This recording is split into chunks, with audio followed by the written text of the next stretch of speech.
time of endless noise and fleeting attention, when trust is scarce and authenticity is on life support, one studio dares to rise from the static. This is the One-to-One Podcast, where legends aren't born, they're interviewed. Hello and welcome to another episode of the One-to-One Podcast. I'm Shad Watson. I'm your host from Assertive Media. Very excited to have Aaron Major here with us today from Vivid Branding. How you going, Aaron? I'm fantastic. Thanks, Shad. Very excited to be here. Good. So we're going to dig into a lot of things about branding and about what you do. Let's start with how you got into branding. Okay, that's a good question. So this is my second business. I had another business with originally a friend of mine, and he was in the industry for about a year or two, and he was a subcontractor. After a period of time, he decided that he wanted to stop working for other signage businesses and companies and just do his own thing. He came to me for some marketing advice and some general business advice on what he needed to do. He was really, really good at the technical side of his job and the installs and that, but that other side was not, I guess, his area of expertise, and I had some experience with that. So I was giving him some advice. As I mentioned, I was a friend of his, and after a period of time, he basically said he'd really like a business partner. And would I be open to that? At the time, I was in a different industry, and I wasn't ultra keen on leaving that industry. But a business that I was trying to set up sort of fell through, and he basically asked me again, maybe 2 or 3 months later, well, would you be interested now? And I agreed, and we spent probably 8 years together. And last year, I set up Vivid Branding in April, and I've been doing that since. So it's probably been roughly about 9 years now of being in the industry. Yeah. So what is it about branding? What is it about it that makes you stick? Look, for me, it's definitely the before and afters. So I'm big on that. I love it when a client comes in and whether they've got a vehicle that needs branded or they've moved into a new commercial space, and seeing that transformation of what you have before to after. And we do everything, so we help with the design and all that sort of thing as well. We can certainly help sharpen branding up as well, because a lot of clients will come in and they'll have a basic logo, but they don't have brand guidelines or anything else. So we can help with that full process. But definitely that seeing that transformation and seeing it, what it looked like before and what it looked like after, and then seeing the client and how impressed they are and appreciative they are. That's what I really, really enjoy and get a kick out of, I guess. Yeah, and so that's you like the whole end to end, like the creative side of it. You guys do the design. Do you design logos or? So we have in the past. We're not a brand agency from that perspective of if you come to us and you've got no logo and you really don't know what you're after. We typically try to avoid clients like that. I think you're better off going to an agency where you can have that conversation and be on that journey with them. If you come to us and you've got a logo that needs tidying up and you need some brand guidelines and you need some direction, then we can absolutely do that. But we try not to be there, or we try not to take jobs on if it's from the very first step, of I've got a business name, but I've got nothing else. Then I think you're absolutely better off going to a marketing agency or a graphic design firm, and then they can help you with that. And once you've got a lot of that stuff in place, we can help you. But like I said, if you've got the logo and you just need it to be improved, we'll get some brand guidelines and then help with all the signage. We do all the design for anything signage related, including vehicle wraps and commercial spaces and stuff like that. Yeah, awesome. How important is the customer experience to you? Yeah, really important. This is a big focus of mine. I think that, and it's not just my industry. There are a number of industries out there where the customer service is lacking, and we get that a lot. Clients will send emails and they'll call, text messages, whatever it is. And if you're sloppy with responses, because some clients like their hand to be held a little bit, and I understand that. Particularly if you're a small business and you're relatively new, or you're a startup, and you're looking at spending a lot of money, for signage and for branding, you want to make sure that you're getting the right advice and you are getting the support, and that's something that is really important to me, because I've been on the other side of that where I haven't felt like I'm getting that. And it's, and it can be a little bit lonely and frustrating. So it's a real focus for me and for my business, definitely. Yeah. And look, I asked that question knowing the answer. because I've used you before.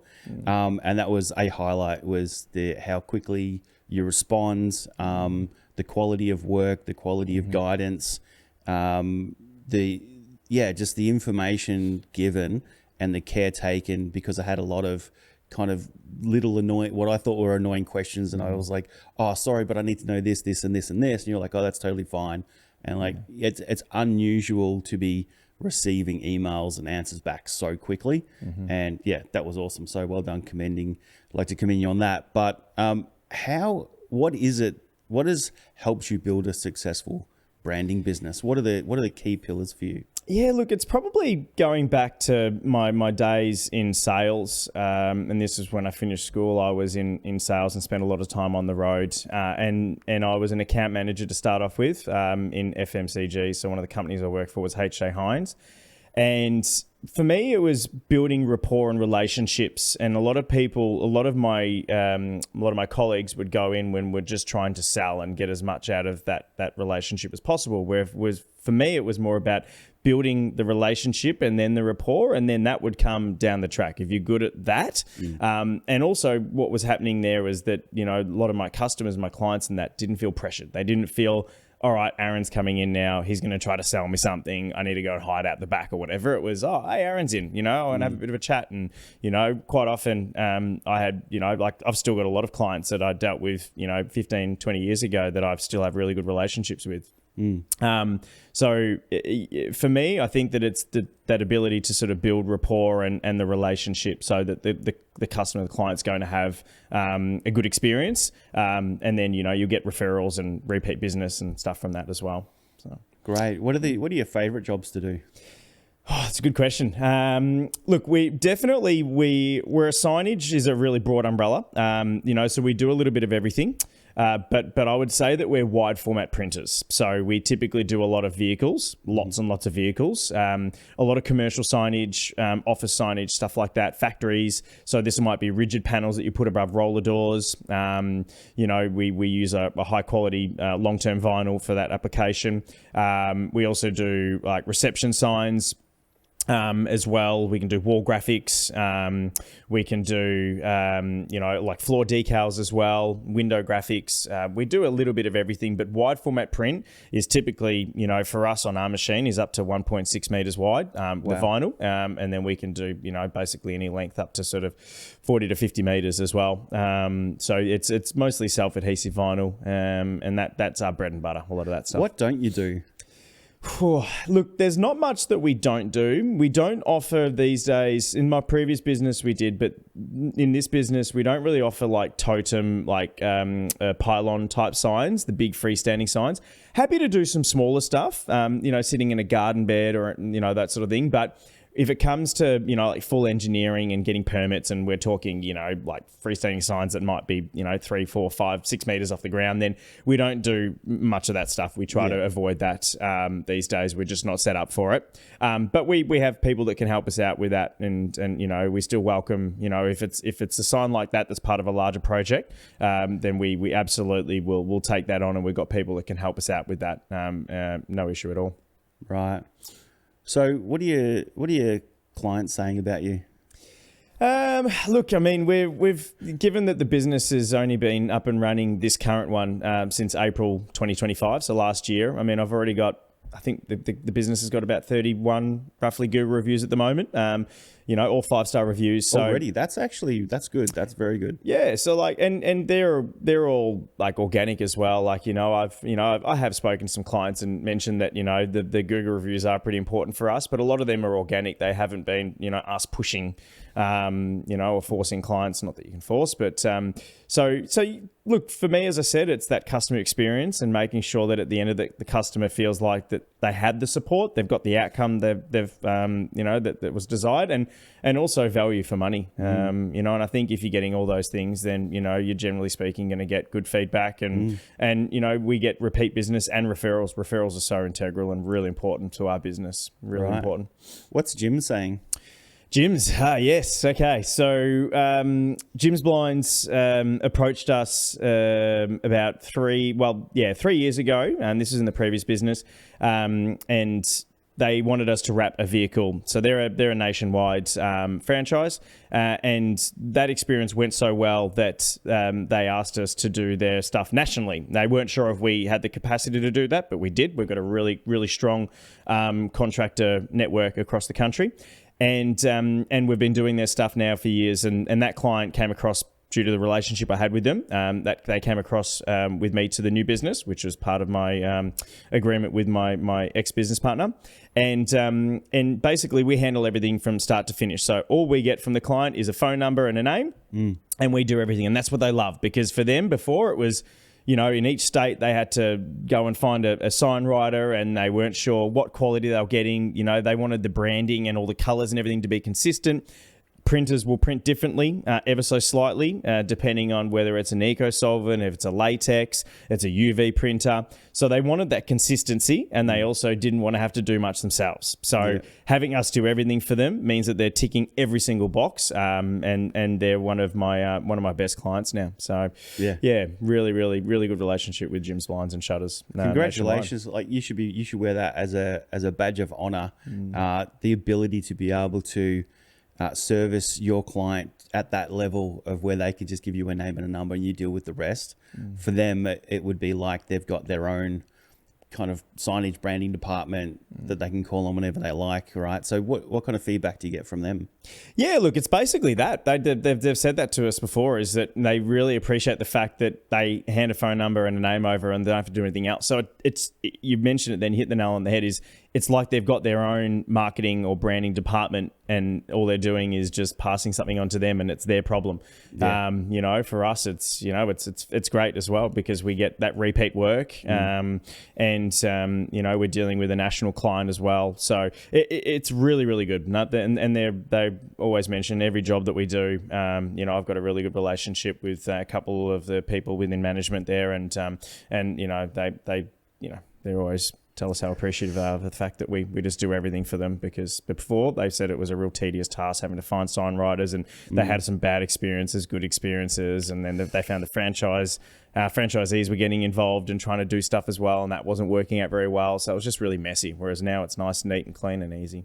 Yeah, and talking about bad experiences, what are some of the things that the clients who come to you, what are some of those bad experiences they may have had without naming any other branding? Yeah, no. Look, services. So number one is going on back to what we spoke about before, is just a poor customer experience. So sending emails, and they'll send 3 or 4 emails and not get a response for weeks, you know, and phone calls, and, you know, they might have a job that they're doing, and say, for example, they're moving into a new factory and they need a bunch of new signage, and they're spending, you know, 10, 15,000, which for a small business is a reasonable sum of money.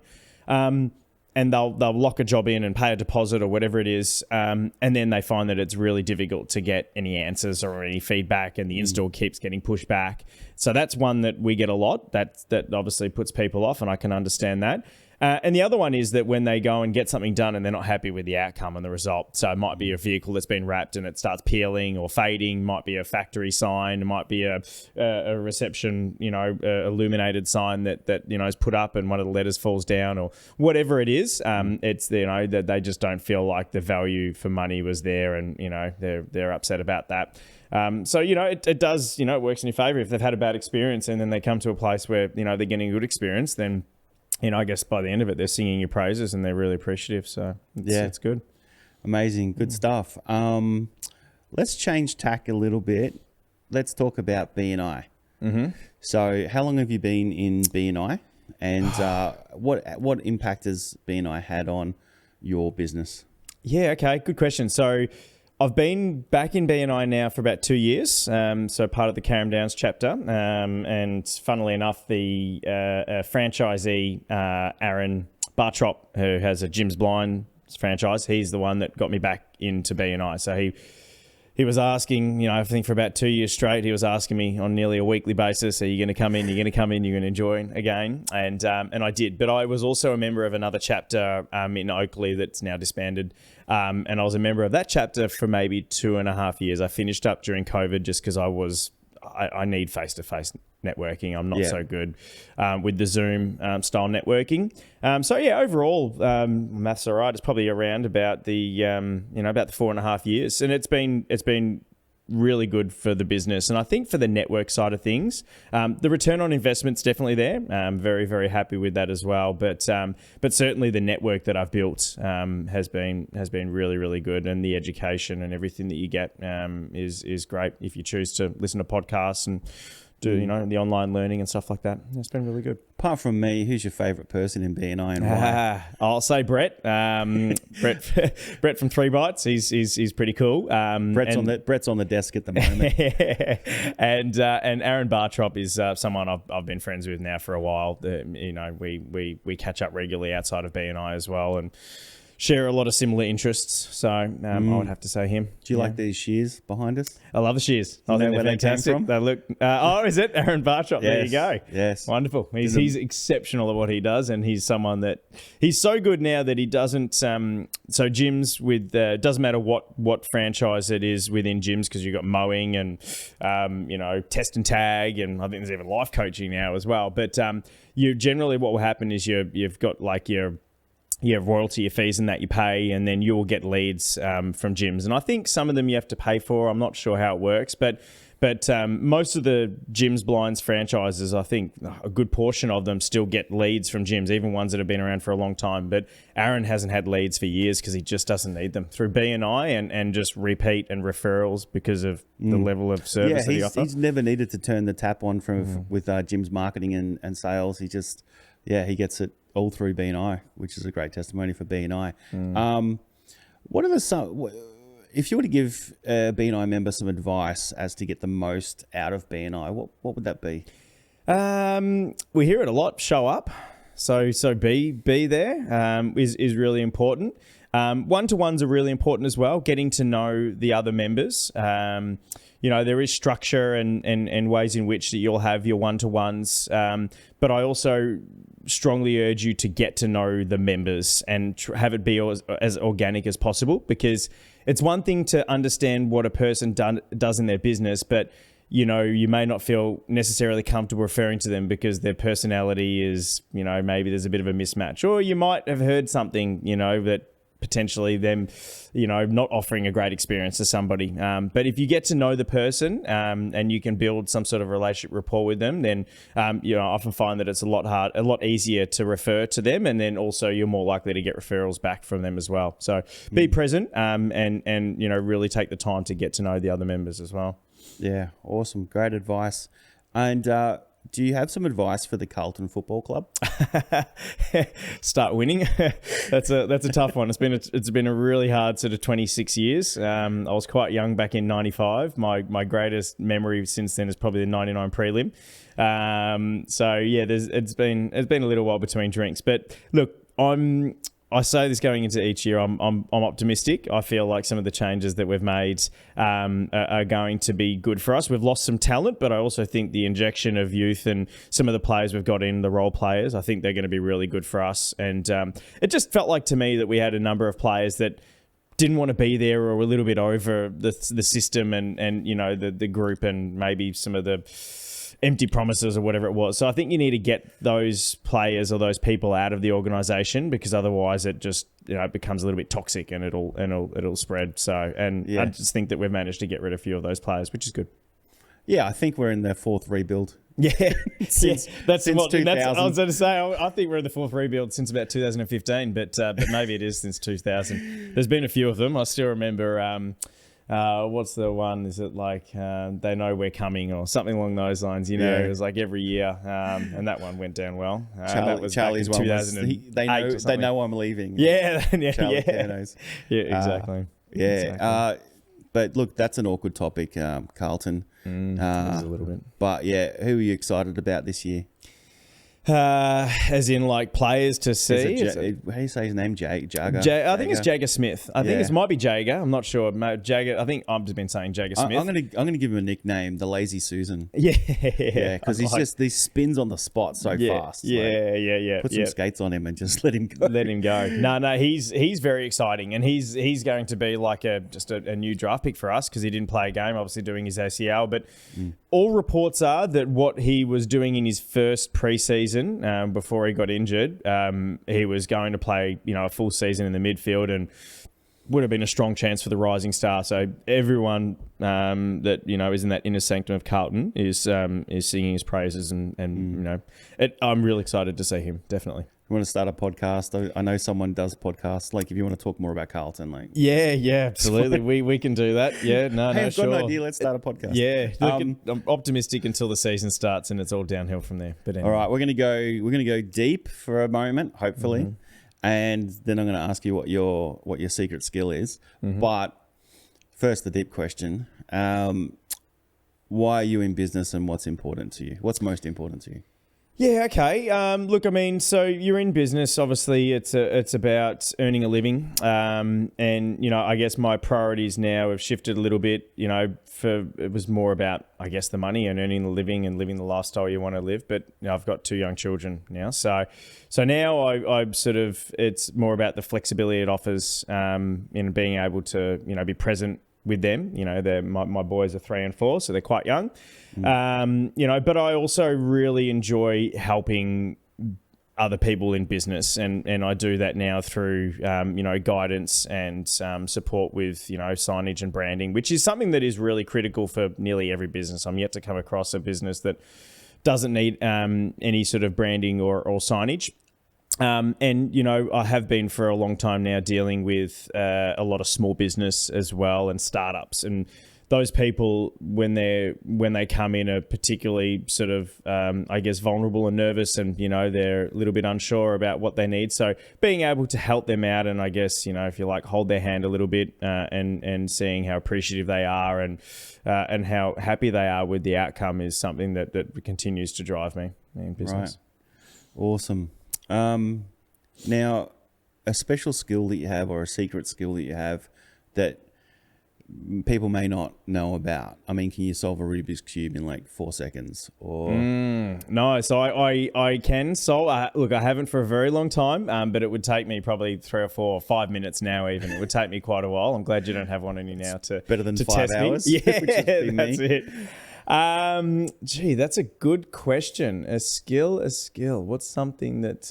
Yeah, look, have you been close to becoming a professional kite surfer? Yeah, no. Look, there's nothing like that.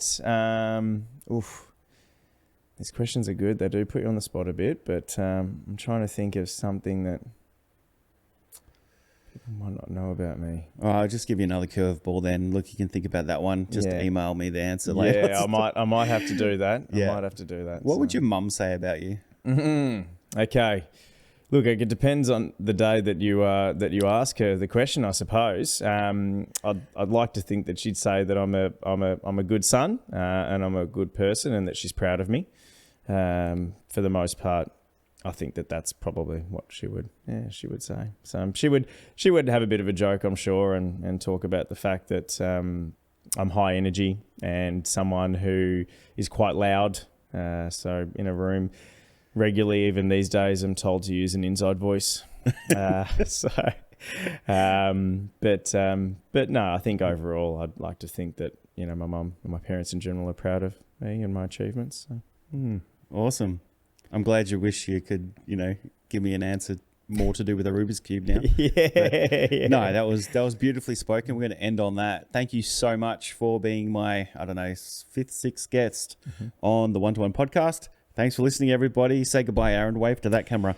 Goodbye. Thank you very much. Appreciate you having me, Shad. It's been a pleasure. In a world on the brink of cognitive extinction, armed with nothing but microphones, caffeine, and questionable business advice, the cast of The One-to-One Rise Again, recorded in the Assertive Media Video Podcast Studio, deep in Melbourne's southeast. Yes, it's for hire. This is the One-to-One podcast saving humanity, one slightly awkward handshake at a time.